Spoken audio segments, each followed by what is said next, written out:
Hey guys, today is a super exciting day for me. Why is that, you may ask? Well, I just got two awesome things in the mail. What are those things, you may ask? The first one is a new ND filter. This is a 77mm. That is the size of the outside of your lens. So the part that the ND filter adapts to, which is out here, there's threads on the inside of this, and you screw the ND filter in there. This is a 77mm head on this, and my ND filter I had for my prime lens and my kit lens, which is 58mm around here, does not fit my best lens. So I was able to invest in a very nice Polar Pro ND64 77mm ND filter. Now this thing is a beauty and I am so excited to go out and take photos with it, but I want to be able to use this on all of my lenses. So I got this really awesome adapter.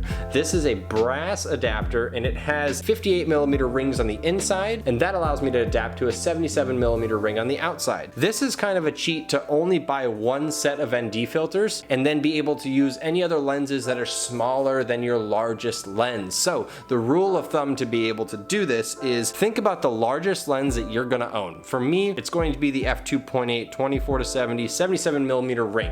I'm not gonna be getting any bigger than that, at least not for a while. So I have the 58mm to 77mm adapter ring, and I bought one really premium ND filter, and any other ones I'm gonna get in that 77mm form factor so that I can adapt it to any of my smaller lenses. This is much cheaper than buying a bunch of ND filters for each lens size that you have. So this is an awesome hack, and I wish somebody had told me this, because I bought an ND filter and a couple other filters for my smaller lenses that only work on those smaller lenses, but moving forward, I'm gonna be buying filters that are 77mm. Okay, what is an ND filter, you may ask? An ND filter is a neutral density filter. That's the ND part of that. What that does is essentially blocks out a lot of light that's coming into your lens. That allows you to get long exposures during twilight times, that'll smooth out water, that'll give you light trails, things like that, allowing you to expose the sensor for a longer amount of time, even during more lit scenarios. So for me, when I was doing long exposures of like the water and stuff like that, I had to wait for the sun to go down almost entirely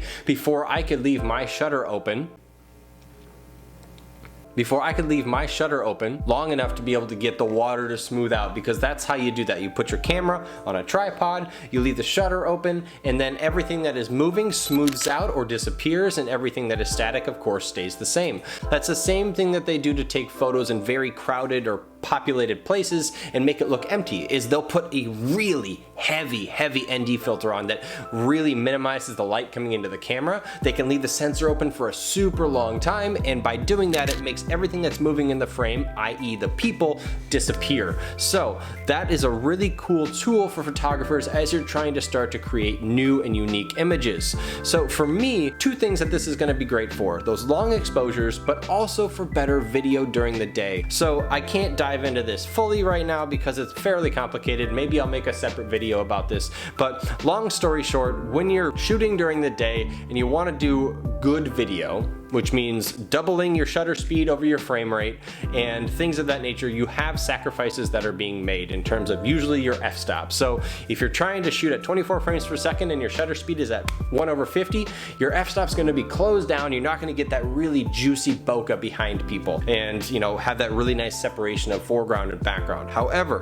you put an ND filter on there, the amount of light that's hitting the sensor every time that shutter goes is going to be lessened severely. So you can then take that aperture and you can open it up and you can get that separation of depth of field. I hope all of this is making sense. I'm excited about it. I wanted to make a video talking about it because I'm excited to go out and get some images with this new ND filter. I have yet to be able to get good long exposures with the new really good glass that I've gotten in the last 6 months or so, because I just haven't invested in a new ND filter. So this adapter ring allowing me to put this new filter on here and allowing me to use it for my nice lenses is going to be a very exciting experience. I'm not really gonna do like a after the fact part of this video, but I am going to show some photos that I get with this new ND filter, and I'll put those up here at the end. So if you guys liked this video, that's awesome. I appreciate it. Here's some photos that I took with that new ND filter. All right. Rewind. I know I said I wasn't gonna make a second part to this video, but here we are. Things don't always go as planned. Like I had mentioned a while back in my first video, this is going to be an exploration of me trying things and things not working sometimes. Last night I just got like lost a couple times, went to the wrong bridge, and all of this while trying to catch magic hour, golden hour, all of that stuff during sunset. So it didn't go super well in terms of trying to get the long exposure shots of traffic and things like that. I also realized at the spot on the Manhattan Bridge that I was going to try and shoot at, my tripod's not tall enough by like 8 inches and yada yada. So ran into a whole bunch of weird stuff, walked around a whole bunch of places for no reason. But I got like 2 photos that I liked. One that really demonstrates the ND filter, and I'll show that here in a second. But before I went out last night, I also got this in the mail, which is a monopod. This thing is from Manfrotto, and this is the Manfrotto Element, pretty standard, like $60 monopod, and I got this head from Neewer that goes with it, and I brought this along with me for the specific reason that I wanted to try shooting some specific shots in terms of like holding this so you extend it out,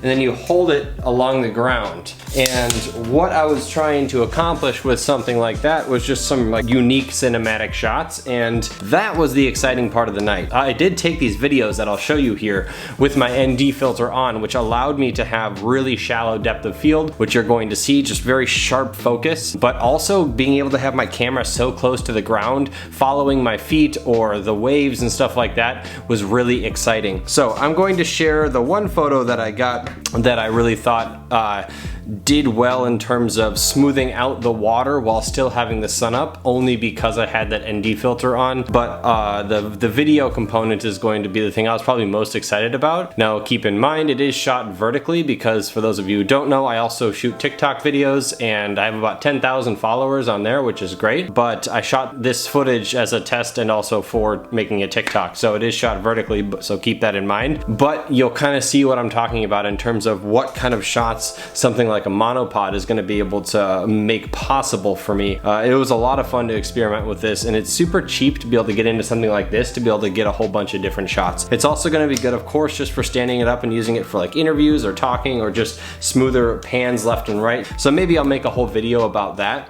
but I want to be done yakking your ear off. So here's the photo and the video that I got from last night, and I hope you guys enjoy it. All right, bye.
These niggas ain't real.